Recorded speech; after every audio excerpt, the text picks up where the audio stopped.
আসসালামু আলাইকুম বন্ধুরা, আমি তাসিন হিমন্দির সাথে। আশা করি সবাই ভালো আছেন, আমিও আল্লাহর মতে ভালো আছি। স্টুডেন্ট হয়ে আমি মাসে কতটা ইনকাম করি আপনি কি জানেন? শুনলে আপনার সবাই অবাক হয়ে যাবেন। আমি এখন জাপানে স্টুডেন্ট হয়ে থাকি, আর এখানে পড়াশোনার পাশাপাশি পার্ট টাইম জব করতে হয়। কারণ শুধু পড়াশোনা করে এখানে টিকে থাকা অলমোস্ট ইম্পসিবল। জাপানের সর্বনিম্ন ঘন্টা প্রতি 1000 থেকে 1200 ইয়ান পর্যন্ত পাওয়া যায়। মানে বাংলাদেশি টাকায় সর্বনিম্ন 800 থেকে 1000 প্লাস টাকা পাওয়া যায় ঘন্টা প্রতি। আমি পার্সোনালি ঘন্টা প্রতি 1300 ইয়ান করে পাই, যা বাংলাদেশি টাকায় মোটামুটি 1100 ইয়ান হয়। আমি সাধারণত অন্য জবের থেকে একটু বেশি ইয়ান করে পাই, কারণ আমি রাতে জব করি।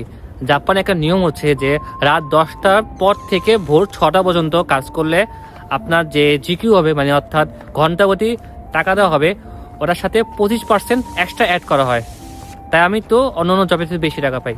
আর এছাড়া আপনি যদি সকাল 6টা থেকে মানে 6টার পর থেকে রাত 10টা পর্যন্ত কাজ করেন, তো 1000 থেকে 1200 ইয়ান করে পেতে পারেন ঘন্টা প্রতি।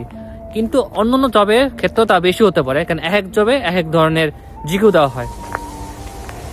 আমি সাধারণত মানে প্রতি মাসে সর্বোচ্চ 1,10,000 বা 20 পাই।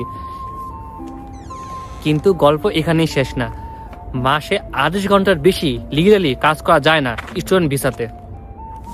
তাই ইনকাম বেশি হলেও আনলিমিটেড টাকা ইনকাম করা যায় না জাপানের মধ্যে।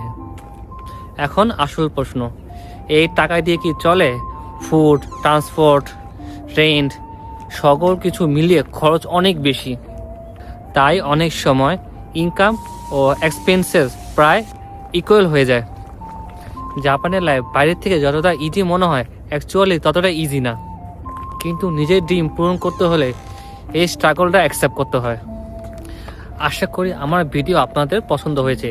এরকম তথ্যমূলক ভিডিও পেতে হলে অবশ্যই আমার সাথে থাকুন। আর আমার ভিডিও যদি আপনি আমার ইউটিউব পেজ, আশা করি আমার ভিডিও আপনার সবার পছন্দ হয়েছে। এরকম তথ্যমূলক ভিডিও পেতে হলে অবশ্যই আমার সাথে থাকুন। আর আমার ভিডিওটা যদি আমার ফেসবুক পেজটি দেখেন, অবশ্যই লাইক, কমেন্ট অ্যান্ড ফলো করবেন। আর যদি আমার ইউটিউব চ্যানেল দেখেন, অবশ্যই সাবস্ক্রাইব, লাইক এবং কমেন্টে জানাবেন যে আমার ভিডিও আপনাদের কেমন লেগেছে। সবাইকে আসসালামু আলাইকুম।